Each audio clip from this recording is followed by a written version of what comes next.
Vamos a continuar con la enseñanza y abran sus Biblias en Lucas capítulo 5. Lucas 5, versículos 1 al 11. Va a ser la porción que vamos a estudiar hoy.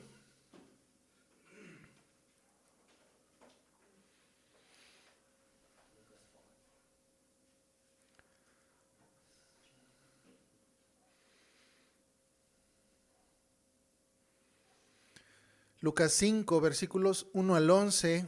Le voy a dar lectura, dice: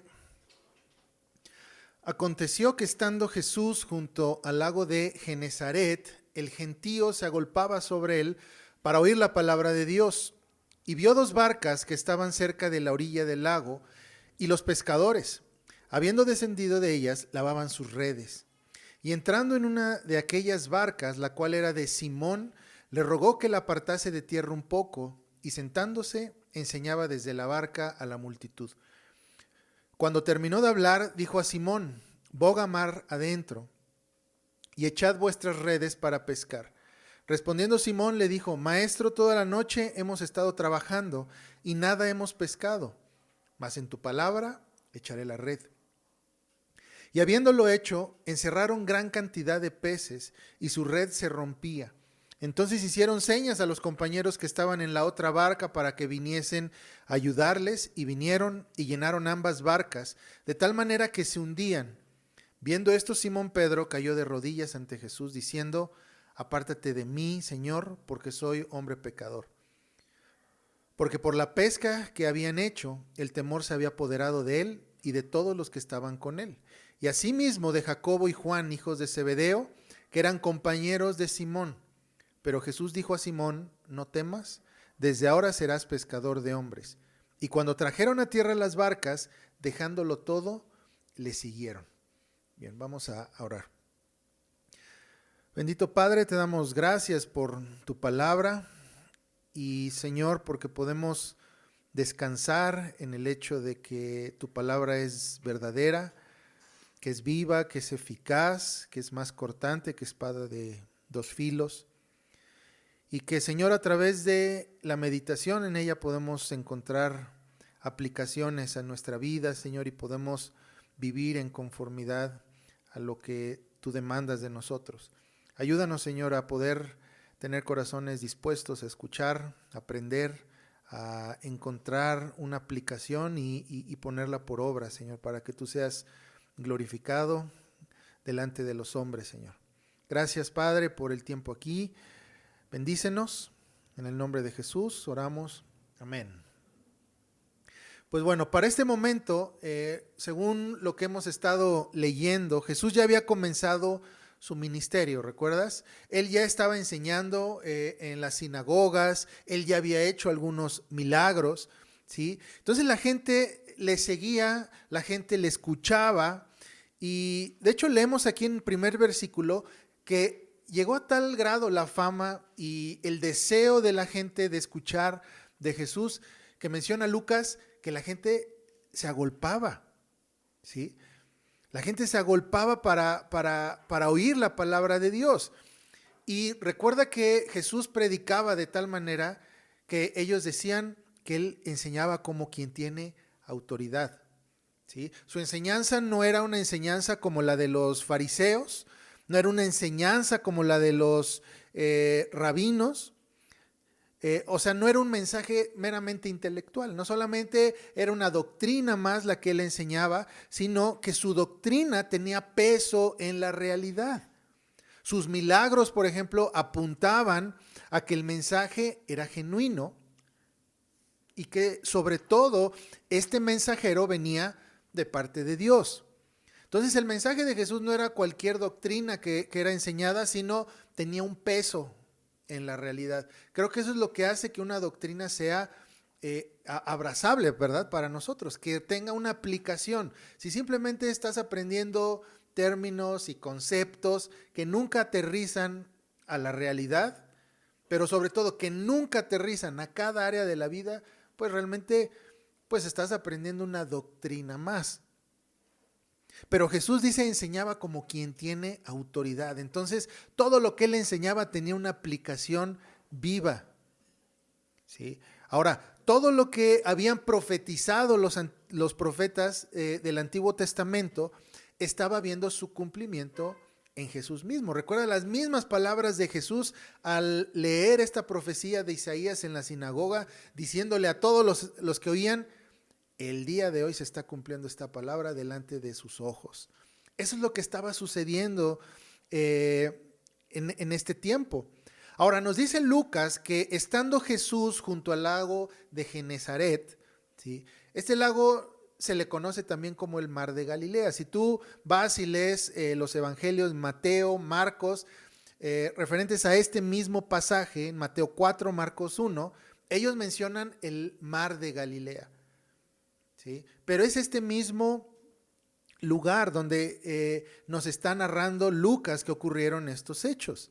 Entonces dice que en este lago, en este lugar, la gente se agolpaba para escuchar el mensaje de Jesús.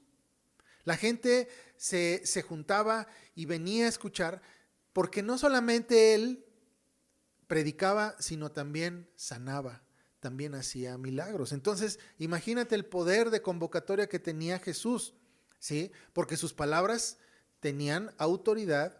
Y aparte, la gente podría palpar esto de lo que Jesús hablaba. Jesús venía hablando acerca del reino de Dios, venía hablando acerca de la salud que iba a traer este reino, y la gente veía con sus ojos cómo literalmente la gente era sanada. Entonces, este mensaje tenía mucha congruencia y Jesús tenía muchos seguidores, de tal manera que se agolpaban, dice Lucas. ¿Sí? Nos dice también que Jesús vio 2 barcas en la orilla y que los pescadores lavaban sus redes. ¿Qué entendemos por esto? Que ellos ya habían terminado su tarea de pesca. Normalmente los pescadores salían y pescaban durante la noche para que una vez amaneciendo ellos pues pudieran vender el pescado fresco, pero no solamente por esto, sino también los peces en la noche pues era más fácil pescarlos porque estaban cerca de la superficie. Entonces podían echar las redes y podían pues capturar muchos peces. Una vez que amanecía, los peces descendían y ya no era tan fácil pescar. Entonces, esta era la razón por la cual ellos pescaban durante la noche. Y dice Jesús que él vio que estos pescadores ya estaban lavando sus redes, ya estaban, digamos, preparándose para irse, ¿sí? Y dice también Lucas que Jesús entra a una de estas barcas, la cual era de Simón, y le rogó que la apartase un poco de tierra. Ahora, el propósito de esto era para que esta barca, recuerda que Jesús venía con una multitud, ¿verdad? Siguiéndole, buscando escuchar la palabra. Entonces Jesús usa esta barca como un púlpito improvisado, ¿sí? Le dice a Pedro, aleja la barca un poco. Y bueno, era algo común. Vamos a ver más adelante que esto de subirse a las barcas y predicar desde ahí era algo común. De hecho, más adelante se ve que Jesús también sube una barca para escapar de la gente, ¿sí? Que lo seguían. En este caso, ¿sí? Él dice que bueno, que se sube a la barca, pide a Simón que aleje la barca para poder enseñar. Y esto pudiera parecer algo muy natural. Vemos que incluso algunos comentaristas hablan sobre esta porción de subir, Jesús subiendo a esta barca como un recurso práctico, ¿sí? Que bueno, él vio la barca y dijo, bueno, por aquí puedo subir, puedo hablar, me pueden escuchar, puedo tener un punto, ¿verdad? En el cual la gente pueda reunirse sin estarme golpeando, sin estar apretado. Puede ser, ¿sí? Podemos estar de acuerdo con eso. Sin embargo, creo que este hecho nos puede enseñar algo más. Y esto es de que todo recurso tiene un propósito de servir al reino. Nada en la economía es neutral, de la economía humana es neutral. Todos los bienes, todos los recursos, todo lo que nosotros tenemos tiene un propósito de servir al Señor. Nada de lo que tú tienes, ¿sí? Es neutral en este sentido. de que no pueda ser puesto al servicio del Señor. Cada aspecto de tu vida, como les mencioné, cada recurso, cada bien, el dinero, el intelecto, los talentos, todo es un recurso dado por Dios y no son neutrales. ¿Sí? No puedes decir, bueno, a Dios no le interesa esto. Dios no necesita de esto. Esto es meramente para mi gusto, para mi placer, para mi deleite. No, cada aspecto de nuestra vida tiene que servir al reino. Entonces vemos que incluso una barca sirvió como un recurso, como una herramienta para el reino, para que el Señor pudiera sentarse y enseñar. ¿Sí? Ahora, en este caso, la barca, como mencioné, tenía esta función práctica, pero nos enseña este principio importante. Todos los recursos deben estar siempre disponibles para el Señor. Y aquí podrías hacerte esta pregunta. ¿Estamos dispuestos a poner todos nuestros bienes, profesiones, talentos en las manos de Cristo para que Él las use? Cada quien tiene que evaluar y decir, bueno, tal vez no estoy dando todo. Estoy dando una parte solamente al servicio de Dios. Tal vez este talento que tengo lo estoy usando para mi beneficio. Tal vez este recurso que tengo lo estoy usando para mi beneficio. Recuerda, no hay un aspecto neutral en toda la creación. Todo sirve al Señor o sirve al hombre. Todo. Entonces es una pregunta que tenemos que hacer. Todo está, o más bien estamos dispuestos a que todo, cada aspecto de nuestra vida, de nuestros bienes materiales, estén en las manos de Cristo. Cada recurso, talento, veámoslo como esta barca, que si bien sirvió para los propósitos de estos pescadores, para ganarse la vida, también fue usada por nuestro Señor para enseñar, para avanzar su reino. Dice el verso 4, cuando terminó de hablar, dijo a Simón, boga mar adentro y echad vuestras redes para pescar. Ahora, recuerda que ellos ya habían acabado su jornada de pesca. Ellos ya estaban guardando sus cosas, ya estaban lavando las redes, ¿sí? Y esto lo vio Jesús. Lo que nos dice Lucas es que Jesús vio que había 2 barcas y que había unos pescadores que ya estaban lavando sus redes. ¿Qué hubiera pensado Jesús? Pues ya se están yendo, ¿verdad? Jesús vio esto y seguramente él vio, porque se subió a la barca, que no habían pescado nada. Pero aún así Jesús pide a Simón que entren en el mar y que echen de nuevo las redes. Ahora, la mente de Pedro responde a toda lógica económica humana.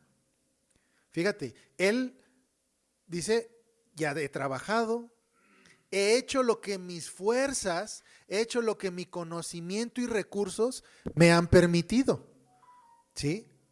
Ya trabajé, ya hice en mis fuerzas todo lo posible. No tuve éxito.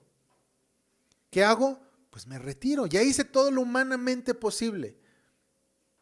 Pero Jesús dice, echa de nuevo tus redes. Y ahora la respuesta de Pedro es muy interesante aquí y debemos ponerle mucha atención. Pero ahora, antes de seguir a esto, es importante que tengamos en mente que tanto los profetas del Antiguo Testamento como Jesús mismo, ¿sí? Ellos siempre usaban un ejemplo práctico, ¿sí? O daban una lección para enfatizar el mensaje hablado. No solamente era hablar y hablar, sino siempre había un aspecto visible, un aspecto práctico, un aspecto que podían con los sentidos percibir aquellos que le escuchaban. Ahora, en este caso, el que Jesús pidiera a Pedro ir y pescar, no era un evento aislado. No es de que Jesús enseñó, se despidió la gente y como un evento aislado dijera, bueno, a ver Pedro, vamos al mar, te voy a enseñar algo distinto. No es así. Podemos deducir que el mensaje que Jesús había dado en la barca tenía que ver con esta lección que le iba a dar a Pedro. Tal vez no sabemos, ¿verdad? ¿Qué fue lo que Jesús enseñó en ese preciso momento? Pero podemos deducir por el ejemplo y la lección que daría Pedro ese día. La respuesta de Pedro nos da mucha luz acerca de lo que estaba pasando en su mente. Al decir, bueno, hemos trabajado toda la noche, Señor, no hemos pescado nada, pero en tu palabra echaré la red. ¿Sí? Esta frase o este dicho de Pedro fue una manera gentil y hasta podríamos decir políticamente correcta de decirle a Jesús, lo voy a hacer en tu palabra, pero no en la mía. ¿Sí? Porque al ser yo un pescador experto, al ser yo un hombre de experiencia en el mar, de conocer cómo funciona esta área de la pesca, pues obviamente yo no voy a hacer eso. Sería una tontería, sería una negligencia. Si ya vimos nosotros pescadores expertos que no pasó nada, no pescamos nada y ya nos estamos yendo, volver a echar las redes, sobre todo en un horario donde sabemos perfectamente, lo que nos dice la experiencia es que ya no va a haber peces. Pero Pedro dice, pero en tu palabra lo voy a hacer. O sea, estábamos esperando, Pedro esperaría que al final de todo esto, cuando levantaran las redes y viera que no pescaron ni un pez, le iba a decir, te lo dije, Jesús, no iba a haber, yo lo sé, pero tú quisiste, ¿no? Ahora, ¿el resultado cuál fue? No fue el que esperaban. Dice versos 6 y 7, dice, y habiéndolo hecho, encerraron gran cantidad de peces y su red se rompía. Entonces hicieron señas a los compañeros que estaban en la otra barca para que viniesen a ayudarles, y vinieron y llenaron ambas barcas de tal manera que se hundían. Entonces les digo, el resultado no fue tal cual Pedro esperaba. Él esperaba ¿qué?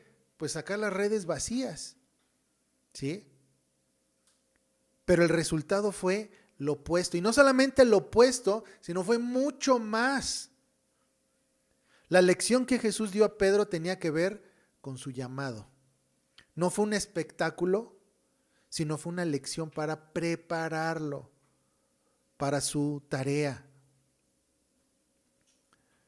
Versos 8 al 11 dice, viendo esto Simón Pedro cayó de rodillas ante Jesús, diciendo, apártate de mí, Señor, porque soy hombre pecador. Porque por la pesca que habían hecho, dice, el temor se había apoderado de él y de todos los que estaban con él, y asimismo de Jacobo y Juan, hijos de Zebedeo, que eran compañeros de Simón. Pero Jesús dijo a Simón, no temas, desde ahora serás un pescador de hombres. Y cuando trajeron a tierra las barcas, dejándolo todo, le siguieron. Yo puse como título de este mensaje, la pesca de Pedro, porque realmente el que fue pescado fue Pedro. Es muy interesante que la respuesta de Pedro aquí, ¿sí?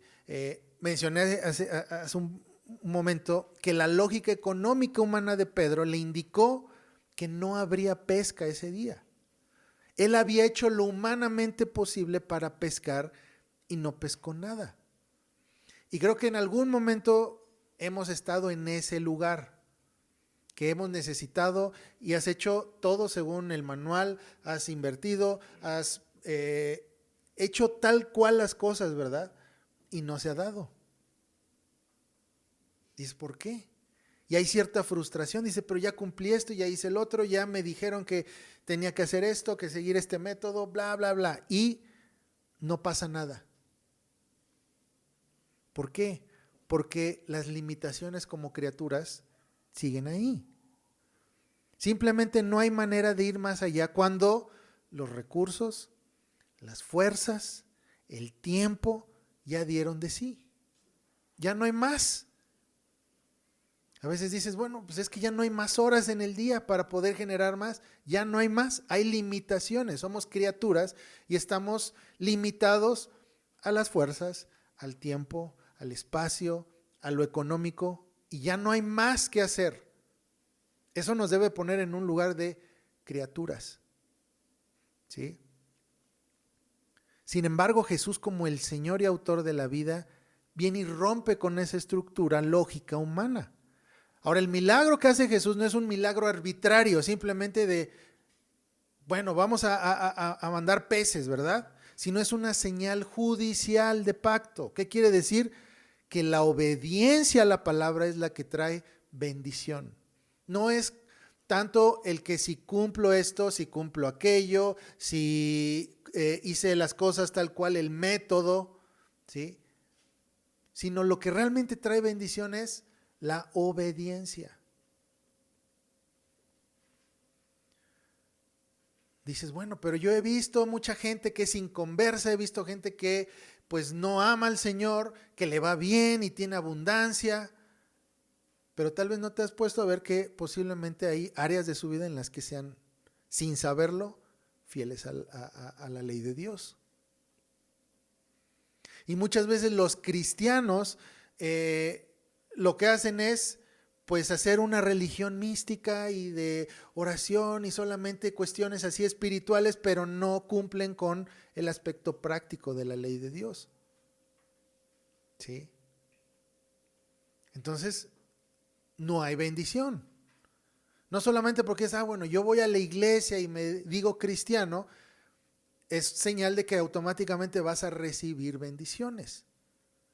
Es por eso que hay gente afuera que cumple, ¿sí?, con ciertos aspectos de la ley y son bendecidos por eso. Este pasaje en Mateo cuando dice el Señor hace salir su sol sobre justos e injustos es esto, ¿sí? No es de que Dios diga, bueno, estos como son mis favoritos, mis hijos, les voy a dar bendición aunque sean unos necios éticos. No es así. No estamos hablando de salvación, estamos hablando de obediencia al pacto. Es por eso que nos frustramos, porque no entendemos este aspecto, que muchos incrédulos cumplen inconscientemente con principios éticos y bíblicos y Dios bendice. Y el cristiano no lo hace. Entonces aquí lo que Jesús te enseñó es que la obediencia a la palabra de Dios es la que trae la bendición. No hacer las cosas tal cual el método. Es que me dijeron que si hago esto, el coach, ¿no? El que de ventas, ¿no? Mira, tienes que cumplir esto y háblale y a la quinta llamada que da seguimiento vas a vender. No es eso, es la obediencia al pacto lo que trae bendición realmente. Ahora, a lo largo de la escritura lo vamos viendo, cómo hay situaciones donde humanamente es imposible, pero, ¿sí?, la obediencia es lo que realmente termina determinando el resultado. Primera de Juan, capítulo 5, verso 4 dice, porque todo lo que es nacido de Dios vence al mundo. Y esta es la victoria que ha vencido al mundo, nuestra fe. No es la política, no es la fuerza económica, no es la fuerza del armamentos, ¿sí? No es con ejércitos, sino es la fe. Es vivir en términos de fe, realmente lo que vence al mundo. Ahora, en Números 13, leemos la historia de aquellos que fueron a espiar la tierra de Canaán, ¿recuerdas? Y ahora, esa historia me ha gustado mucho por el hecho de que Josué y Caleb creen al Señor antes de creerle a sus sentidos. Y fíjate, te voy a leer una porción donde ves que realmente la fe es lo que determina el resultado.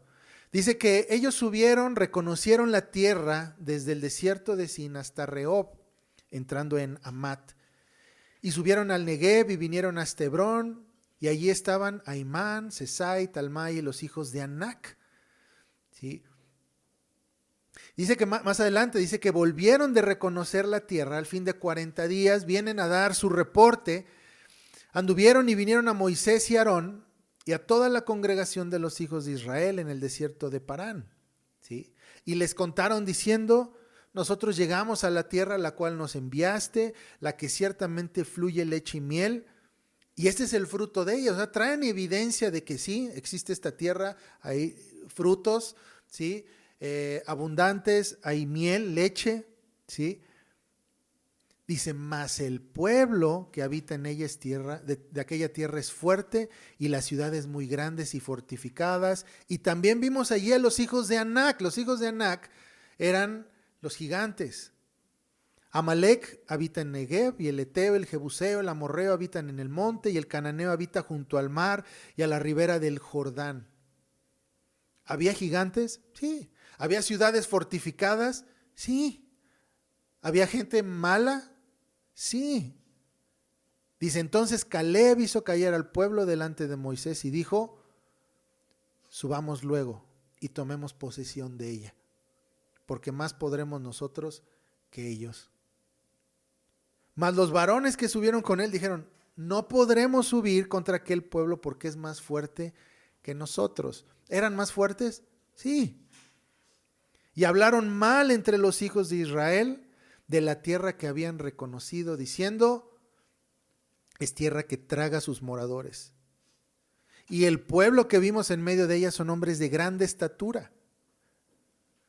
Dice, también vimos a los gigantes, hijos de Anac, raza de los gigantes, y éramos nosotros, y fíjate ahí es importante, a nuestro parecer, como langostas, y así les parecíamos a ellos. Entonces la perspectiva aquí era según mis sentidos, según lo que me parece a mí. Soy una langosta al lado de estos hombres.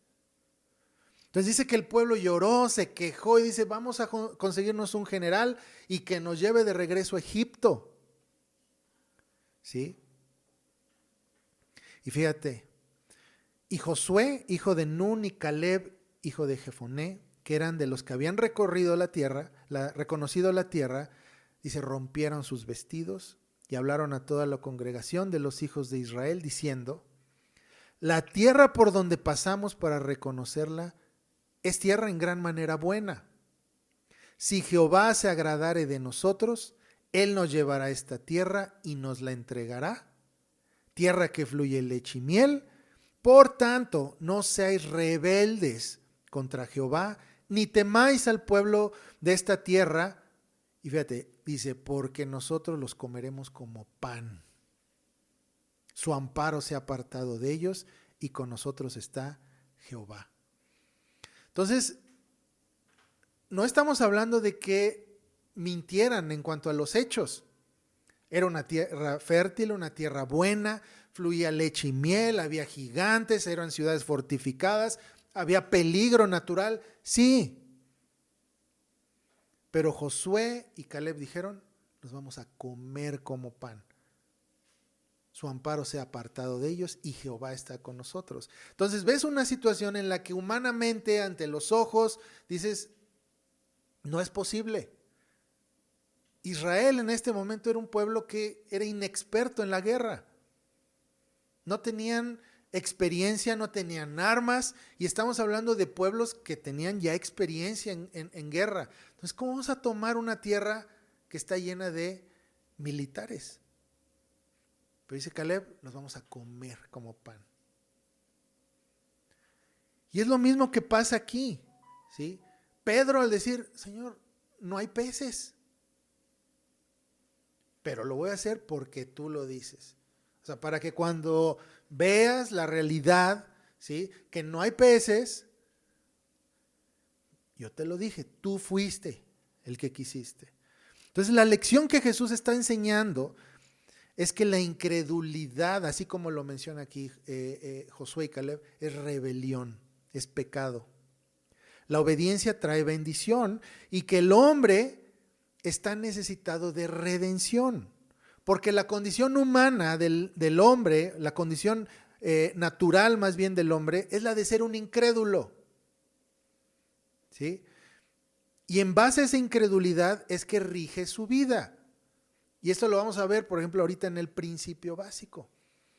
Cuando Jesús dice, los gentiles buscan estas cosas. Los gentiles rigen su vida en incredulidad. Tienen miedo, tienen temor, entonces andan buscando el pan, a ver dónde lo consiguen. Como Israel en el desierto cuando guardaba el maná. Esa es incredulidad. A pesar de que el Señor les había dicho, no coman más de su porción de maná, ¿qué hacían? Guardaban más. Y más y más y más y más, por no vaya a ser que el Señor mienta y no nos dé nuestra porción. Es rebelión, es incredulidad. ¿Sí? La respuesta de Pedro deja clara ahí la lección. ¿Sí? Uno pensaría que Pedro, al ver la gran pesca que se logró, humanamente hubiera dicho: Jesús, tienes un socio, ¿verdad? Vamos a hacer negocios. Mira, con que te presentes 1 o 2 veces a la semana y hagas esto que hiciste, ya la hicimos. ¿Sí? Es más, vamos a tener más tiempo. Con que hagas exactamente lo que hiciste, mira, vamos a tener un buen negocio. ¿Sí? Una mente de un emprendedor diría eso, ¿no? Jesús, mira, vente cada semana, los lunes te espero. Y es la misma perspectiva que tenían, por ejemplo, la gente que se agolpaba para escuchar a Jesús. ¿Recuerdas? En el pasaje anterior decía: no te vayas, le decía a la gente, no te vayas de nosotros. ¿Para qué? Para que sigas sanando a nuestros enfermos. No te vayas, queremos el beneficio de Jesús. ¿Sí? Pedro pudo haber pensado así: Señor, no te vayas, mira nada más, nunca hemos logrado esto. Nunca imaginé que mis redes se fueran a ir a romper por tantos peces que cayeron. Sin embargo, la respuesta de Pedro no fue: quédate para seguir pescando y nos hagamos ricos, sino fue: apártate de mí, porque soy pecador. Y el temor se había apoderado de ellos. No hay cosa más incómoda para un pecador que la presencia del Señor, quien es santo. No hay cosa más incómoda para un pecador que la presencia de un hijo de Dios que emana santidad. No necesitas hablar, no necesitas predicar el evangelio y estarle diciendo una y otra vez, darle bibliazos, y con el simple hecho de tu presencia hace incomodar al pecador. ¿Sí? ¿Recuerdas cuál fue la reacción de los demonios en la sinagoga? ¿Qué haces aquí, Jesús? Vete, ¿no? Déjanos. Isaías capítulo 65, cuando nos habla de los cielos nuevos y la tierra nueva, de aquel tiempo cuando el evangelio ya haya triunfado en la tierra, nos dice: el pecador de 100 años será maldito. Ahora, en nuestro tiempo, realmente quienes vivimos como malditos somos los creyentes, porque vivimos en medio de una generación que detesta a Dios, que la ética que reina es una ética anticristiana. Entonces, el ser cristiano, el querer comportarte como un cristiano, cuesta trabajo. Pero en este tiempo del cual habla Isaías, un tiempo donde el evangelio va a triunfar, es lo inverso. El pecador es el que se siente incómodo al estar en un orden social cristiano. ¿Sí? No hay nada más incómodo y que provoque el querer huir que la santidad del Señor. Si las iglesias no están llenas, si la gente no está buscando, es por esto mismo. Porque no quieren estar delante de un Señor santo, 3 veces santo.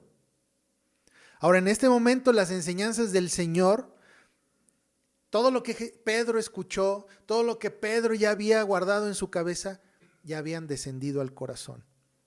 Y había caído en cuenta que él era un ser pecador e indigno de estar ante la presencia del Señor. Fíjate, el mismo hecho de que los peces respondieran a la voz de su creador, incluso abalanzándose a su propia muerte, a ir a una red, ¿sí? Sin titubear, ¿sí? Es lo mismo, ¿verdad? Que podemos ver en este pasaje. La respuesta de los peces ante su creador, de ir a su propia muerte, pero Pedro por otro lado diciendo: Señor, ya estuvimos pescando toda la noche, no hay nada. pero bueno, en tu nombre lo voy a hacer. Ve hasta qué grado llega la rebelión del hombre. ¿Sí? Entonces esto puso en evidencia la rebeldía del corazón, dejó clara la pecaminosidad del hombre, incluso contrastándola con la obediencia de los peces. No es de que hubiera peces, no es de que Jesús hubiera previsto, mira, creo que ahorita ya hay peces, vamos y echa las redes. No, Jesús ordenó esos peces que fueran ahí. Y los peces, a pesar de que significaba su propia muerte, fueron y obedecieron a su Señor. La creación misma no titubea en responder al Señor. Todos los días vemos la respuesta de la creación a la voz de mando del Señor. Las estaciones no tardan en llegar, cumplen sus ciclos. El sol, la luna, el mar, todo, ¿verdad?, sigue su orden según la voz de su Creador. No hay un día que digas, bueno, pues ya no giró la tierra o no hubo esto. Todo sigue el orden, porque dice la palabra que todo es sostenido por la voz poderosa de Cristo. ¿Sí? No hay desorden en la creación. Los animales, todo se sujeta a la voz del Señor. Pero el hombre es la única criatura que se cree con el derecho de decir, espérate, no es así. Espérame, yo tengo otra idea. Yo lo puedo hacer mejor.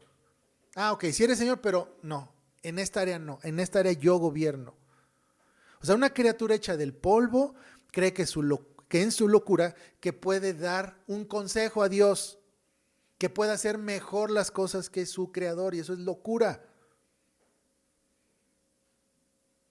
Si el Señor dice echa las redes, las echas corriendo. ¿Qué dice versos 10 y 11? Y asimismo de Jacobo y Juan, hijos de Zebedeo, que eran compañeros de Simón. Tuvieron miedo, pero Jesús dice, no temas, desde ahora serás pescador de hombres. Y cuando trajeron a tierra las barcas, dejándolo todo, le siguieron.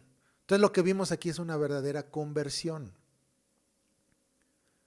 No fue solamente una inversión en cuanto a lo económico, o sea, la escasez volviéndose en abundancia, sino el corazón de un pecador volviéndose al Señor. Y un trabajo como pescador de peces ahora volviéndose en un trabajo de pescador de hombres. Ahora, Jesús no necesita, ¿sí?, de los hombres para pescar hombres. Él no necesita de nuestra ayuda para llevar a cabo su voluntad. Él no necesitó de Simón, ¿sí?, no necesitó de los acompañantes para realizar esa pesca milagrosa. El Padre no necesita de los hombres para hacer eso. Sin embargo, nos usa. La primer pesca fue la de estos hombres, quienes a la voz del mando de su Señor dejaron todo y le siguieron. Entonces, si ves el paralelo ahí, los peces a la orden del Señor corren incluso a su propia muerte.